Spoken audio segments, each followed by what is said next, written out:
Mateo Kapitulo 7. Ayaw ninyo hukmi ang uban, aron dili kamo hukman sa Dios. Kay hukman kamo sa Dios, sama sa paghukom ninyo sa uban. Ug sukdon kamo niya, sa samang sukdanan nga inyong gigamit sa uban.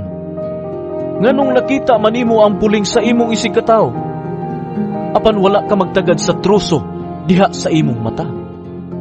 Unsaon manimo pag-ingon sa imong isig katawo, kuhaon ko kanang imong puling, nga naa may truso sa imong mata. Tigpakaron ingnon, kuhaauna ang truso nga naa sa imong mata, aron makakita ka pag-ayo, ug makuha mo ang puling sa imong isig katawo. Ayaw ihatag ang mga butang nga balaan ngadto sa mga iro, kay tingalig musumbalik sila, ug mupaa kaninyo. Ug ayaw iitsa ang mga perlas ngadto sa mga baboy, kay kini tamak-tamakan lamang nila. Pangayo ug kamu hatagan, pangita ug kamu makakaplag. Panuktok ug ang pultahan ablihan alang kaninyo. Kay ang mangayo hatagan, ug ang mangita makakaplag, ug ang manuktok ablihan. Kamong mga amahan, hatagan ba ninyo bato ang inyong anak, kung mangayo siyag paan? O hatagan ba ninyo bitin, kung mangayo siyag isda? Kung kamo nga mga dautan, may balong muhatag ug mayong butang ngadto sa inyong mga anak, unsa pa ka ang inyong amahan nga tua sa langit?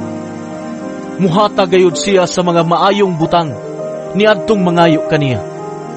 Buhata ngadto sa uban ang buot ninyo nga ilang buhaton nga kaninyo. Kini ang kahulugan sa balaod ni Moises ug sa pagtulunan sa mga propeta. Sa inyong pagpangita sa dalan sa kinabuhi, sulod kamo sa sigpit nga ganghaan, kay ang lapad nga ganghaan ug ang sayon nga dalan paingon man sa kalaglagan. Mao kini ang gisubay sa kadaghanan. Apan masigpit ang ganghaan ug malisod ang dalan paingon sa kinabuhing dayon, ug jutay ra ang nakakaplag niini. Pagbantay kamo sa mga mini nga propeta. Muanha sila kaninyo nga murag mga karnero, apan ang tinuod sama sila sa bangis nga mga lobo.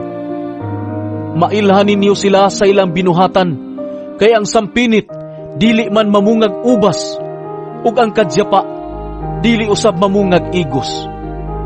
Ang punuan nga walay sakit mamungag maayong bunga, apan ang punuan nga masakiton dili mamunga ug maayong bunga. Dili makabungag walay pulos nga bunga ang punuan nga walay sakit, sama nga ang masakiton nga punuan dili makabungag maayong bunga. Ang matag punuan nga dili mamungag maayong bunga, putlon ug isugnod sa kalayo. Busa, mailhan ninyo ang mga mini nga propeta pinaagi sa ilang binuhatan. Dili ang tanan nga magtawag ka na ko Ginoo, Ginoo, makasulod sa gingharian sa langit, kun dili kadto lamang nagtuman sa kabubuton sa akong amahan nga tua sa langit. Niadtong adlaw, daghan unya ang moingon kanako, Ginoo, dili ba nagsangyaw man kami sa mensahe sa Dios? Naghingilin sa mga yawa ug naghimog daghang mga milagro pinaagi sa imong ngalan? Apan ingnon ko niya sila, wala ako makaila kaninyo, mga makasasala, pahawa kamo.